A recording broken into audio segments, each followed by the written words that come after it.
Mon Seigneur et mon Dieu, je crois de tout mon cœur que tu es ici, que tu me vois, que tu m'entends. Je t'adore avec profonde révérence. Je te demande le pardon de mes péchés et la grâce de faire avec profit ce moment de prière.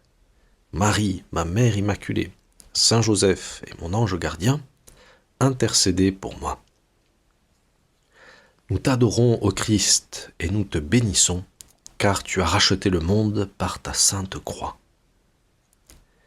Nous commençons aujourd'hui la Semaine Sainte, et nous la commençons avec une fête, la fête des rameaux, le jour où le Seigneur entre dans Jérusalem pour vivre cette entrée triomphale, et pour montrer que la mort qu'il va subir, la croix sur laquelle il va être cloué, sont bien la mort qui va instaurer son royaume, parce que il va triompher de la mort, et cette croix est ce trône sur lequel notre Seigneur va régner, ce trône d'amour.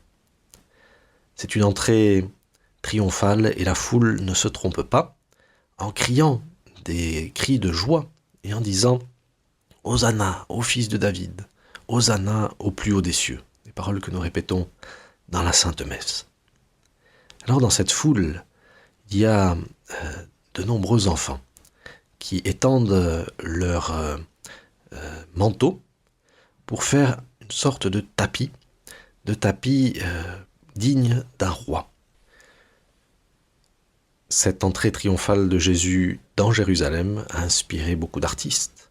Et je suis tombé sur une mosaïque très belle du XIIe siècle qui se trouve à Palerme en Italie et qui représente justement cette scène avec ces petits enfants qui font ce tapis.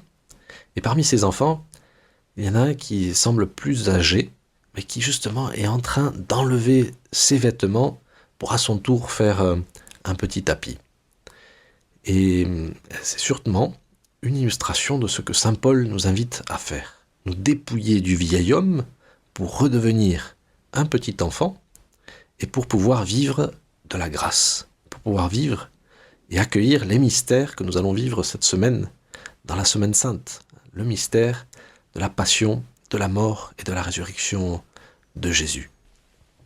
Cette Semaine Sainte doit donc être l'occasion de nous dépouiller du vieil homme, du péché, pour redevenir ses petits-enfants. Juste après être entré dans Jérusalem, Jésus arrive au temple.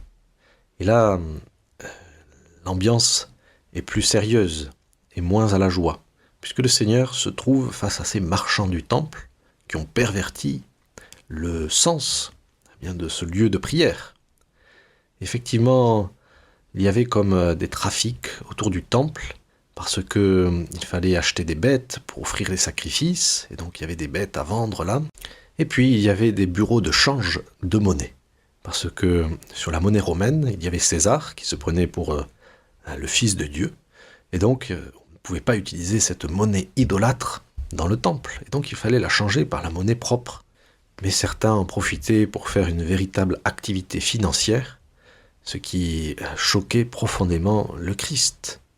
Alors Jésus, après s'être fâché, avoir renversé tous ces bureaux de change et chassé tous ces marchands de bêtes, il entre dans le temple et il retrouve à nouveau des enfants qui crient « Hosanna au fils de David ».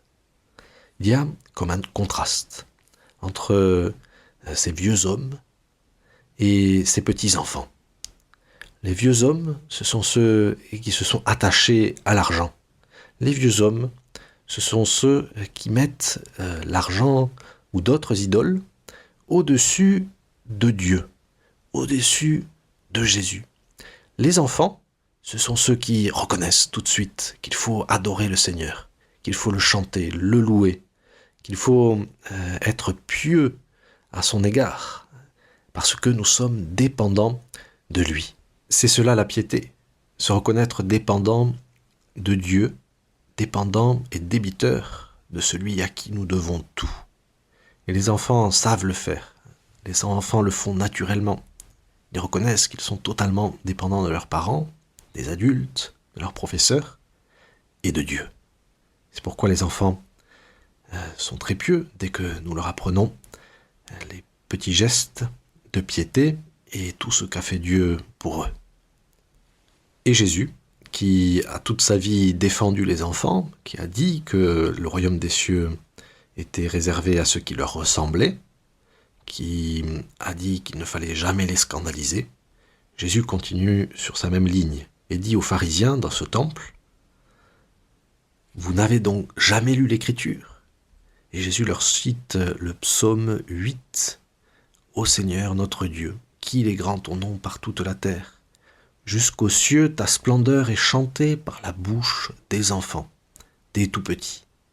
Rempart que tu opposes à l'adversaire, où l'ennemi se brise en sa révolte. » Alors que le Seigneur va vivre sa passion, sa mort et sa résurrection, il veut nous rappeler cet aspect essentiel de l'Évangile. Si nous voulons être des sujets de son royaume, si nous voulons ressusciter avec lui le jour de Pâques et à la fin de notre vie, il nous faut ressembler à ces petits-enfants.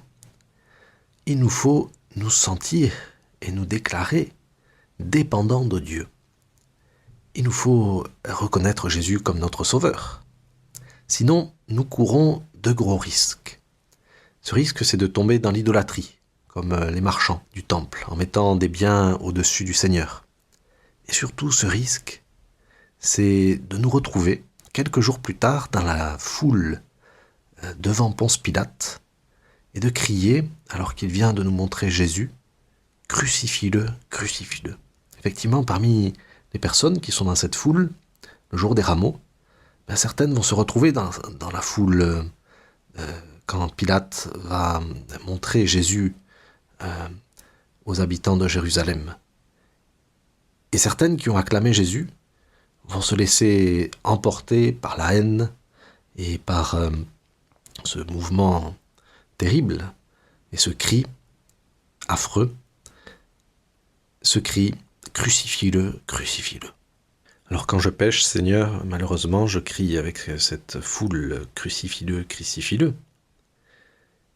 Mais cette semaine sainte, c'est l'opportunité unique que tu m'offres, non seulement pour lutter contre mon péché, mais pour retrouver cette piété d'enfant qui va me permettre de t'aimer plus, de m'attacher plus à toi, et de détourner le péché de moi, parce que je t'aime, et parce que je sais que tu es mon sauveur.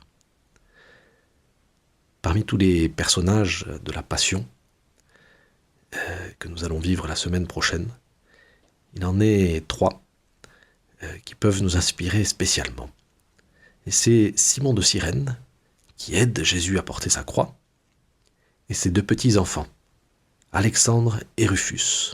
Alors nous ne savons pas s'ils étaient présents avec leur père Simon, mais en tout cas, ce Alexandre et ce Rufus ont été ensuite parmi les premières communautés chrétiennes. Donc nous pouvons très bien nous imaginer qu'ils étaient avec leur père en rentrant des champs quand Simon a été réquisitionné pour aider Jésus à porter sa croix. Certains peintres ont représenté ces 2 petits-enfants à côté de Jésus qui portait sa croix. Qu'ils aient été là ou pas, ils ont reçu ce récit de la Passion, peut-être directement de la bouche de leur père. Et ils représentent au fond ces enfants qui savent accueillir le mystère de la passion, de la mort et de la résurrection, parce qu'ils ont loué le Seigneur, parce qu'ils l'ont reconnu comme leur sauveur, le jour des rameaux et dans le temple de Jérusalem.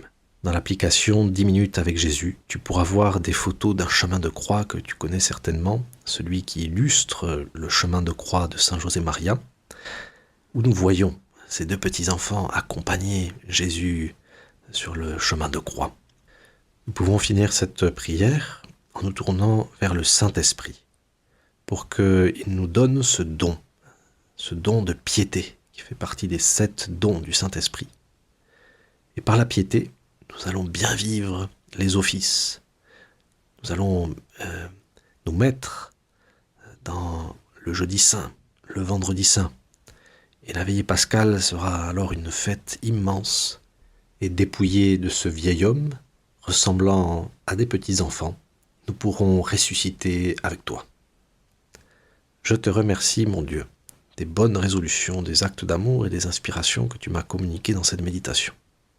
Je te demande de m'aider à les mettre en pratique. Marie, ma Mère Immaculée, Saint Joseph et mon ange gardien, intercédez pour moi.